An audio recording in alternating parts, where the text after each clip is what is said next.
Feels good. Anyway, we have a strap here. Now, I actually think this is quite a genius idea because whenever you're vacuum cleaning, there's nothing worse. Turn the machine off, put it down, pick it up, turn it back on again.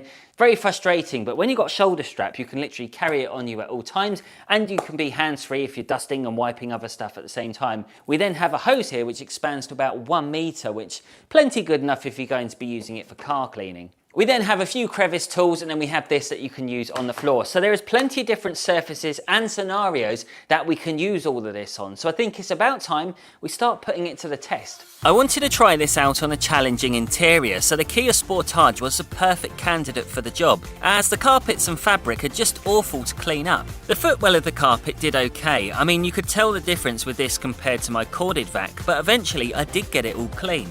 And to be honest, I reckon if I'd been using this on the same level of dirt on something like a BMW carpet, I'd be pretty confident that I would have picked it all up. For the pet hair test, it actually did better than I was expecting, albeit I did need a bit of brute force to shift it as I wasn't using any pet hair tools, but still it was another problem solved. Right, it's cleaning day in the studio, and I have to admit I've let it get a bit out of hand. I've got cobwebs literally everywhere, and I'm going to hoover them up, but I am going to be very careful not to hoover up the little spiders because there's so many of them and we don't do any of that nonsense.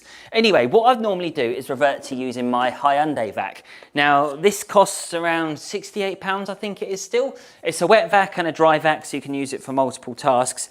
Now, normally vacuum cleaners like this you'd say are pretty handy, but because this hasn't got the longest hose on it, there's only so far I can really stretch. I can't quite reach the top. If I overstretch, it will literally topple up. So this is going to be no good for today, but I have got a good feeling that my Karcher will be. I like this. There's a nice little party piece where you can turn the headlight